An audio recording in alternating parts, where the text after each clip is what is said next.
कुबेर देव को प्रसन्न करने के लिए इस तरह से करें पूजा, घर में धन और भंडार हमेशा भरे रहेंगे। नमस्कार दोस्तों, धनतेरस के दिन भगवान धनवंतरी के साथ साथ माता लक्ष्मी की भी पूजा की जाती है ताकि हमारे घर में सदैव सुख समृद्धि का वास हो। दोस्तों, इस दिन अगर आप सही तरीके से माता लक्ष्मी और धनवंतरी जी की पूजा करते हैं तो आपको इसका विशेष लाभ देखने को मिलेगा, जिससे आपके घर में कभी भी कोई परेशानी और आर्थिक संकट नहीं आएंगे। तो दोस्तों, जानते हैं धनतेरस के दिन किस तरह से पूजा करनी चाहिए जिससे कि कुबेर देव और माता लक्ष्मी हमसे प्रसन्न हो। लेकिन उससे पहले अगर आप भी चाहते हैं कि माता लक्ष्मी का आशीर्वाद आपके ऊपर सदैव बना रहे तो इस वीडियो को एक लाइक करके आपके अपने चैनल को सब्सक्राइब कर लें और कमेंट बॉक्स में लक्ष्मी माता लिखकर अपनी हाजिरी अवश्य लगाएं। तो दोस्तों, सबसे पहले जिस स्थान पर भी आपको पूजा करना है उस स्थान को अच्छी तरीके से साफ कर लें। अगर संभव हो सके तो गाय के गोबर से भूमि का लेपन करें। अगर आपके पास गोबर उपलब्ध नहीं है तो जल से भी इस स्थान को साफ कर सकते हैं। इसके बाद उस स्थान पर एक सुंदर चौक बनाएं। ध्यान रहे, चौक बनाने के लिए रंगोली का उपयोग ना करें। इसके लिए आटे और हल्दी का प्रयोग ही किया जाता है, क्योंकि आटा समृद्धि का प्रतीक होता है और हल्दी वैभव को बढ़ाने वाली मानी जाती है। चौक के बीच में आपको थोड़ा सा चावल या फिर गेहूं का दाना भी रख देना है और उसके ऊपर एक सुंदर चौकी स्थापित करनी है। इसके बाद चौकी पर एक लाल वस्त्र बिछाना है। फिर एक थाली ले और उसमें कुमकुम से क्वेश्चन बनाएं। यदि आपके पास चांदी का सिक्का हो तो उसे थाली में स्वास्तिक के चिन्ह पर रख दें। अगर चांदी का सिक्का आपके पास नहीं है तो आपके घर का कोई भी सिक्का, 1 या फिर 2 रुपए का सिक्का भी रख सकते हैं। अब माता लक्ष्मी और कुबेर देव का ध्यान करें और पूजन आरंभ करें। अब 7 आटे के दीपक बनाएं और उसमें घी का दीपक जलाएं।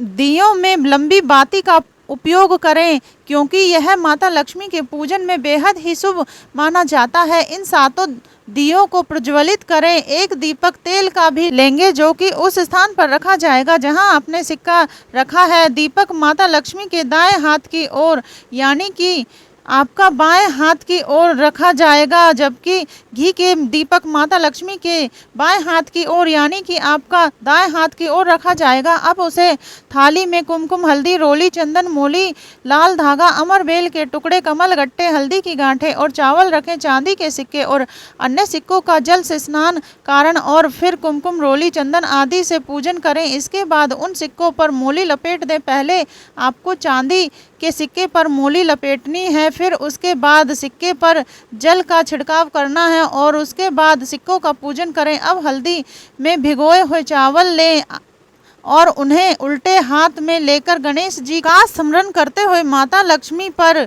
चावल चढ़ाते समय भगवान गणेश और माता लक्ष्मी से अपने घर की सुख समृद्धि की प्रार्थना करनी है। इस दौरान भगवान नारायण और भगवान शिव का भी स्मरण करें।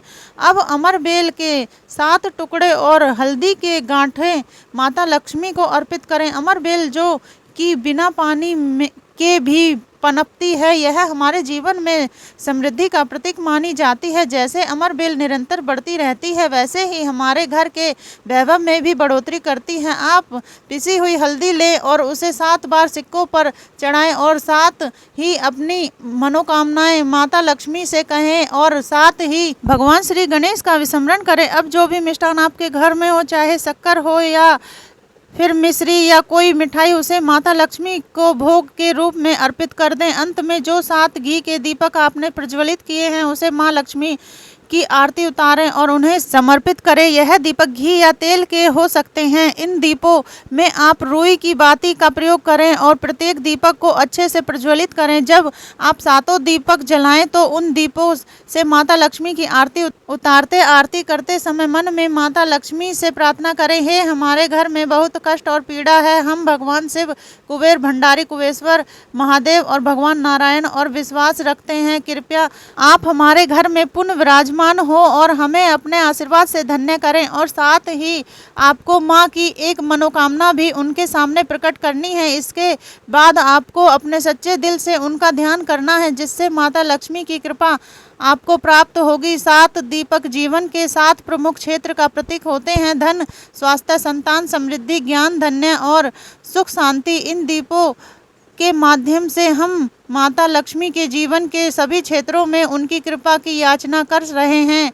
जब आपसे आरती उतारते तो इन 7 क्षेत्रों में माता लक्ष्मी की कृपा की कामना करें। आपको माता लक्ष्मी से इस तरह से प्रार्थना करनी है। धन लक्ष्मी, हे धान्य लक्ष्मी, हे बहु लक्ष्मी, हे संतान लक्ष्मी, हे माता लक्ष्मी, आप हमारे घर में सदा के लिए विराजमान रहें। हम आपका सादर आवाहन करते हैं। यह प्रार्थना करते समय अपनी झोली प्रसार कर माता लक्ष्मी के सामने मस्तक हो। इसके बाद 7 दीपों को अलग अलग स्थान पर रखें। एक दीपक घर के मुख्य कमरे में रखें, दूसरे दीपक को रसोई घर में रखें क्योंकि रसोई घर में माता लक्ष्मी का निवास होता है। तीसरे दीपक को आपको उस जगह पर रखना है जहाँ पर पैसे या फिर धन रखते हैं, जैसे कि तिजोरी या फिर अलमारी। चौथे दीपक आपके घर के मुख्य द्वार पर रखना है ताकि माता लक्ष्मी का प्रवेश आपके घर में हो सके। 5वां दीपक आपको तुलसी के पौधे के पास रखना है। 6ठा दीपक आपको उस स्थान पर रखना है जहां पर आप माता लक्ष्मी जी की पूजा करते हैं।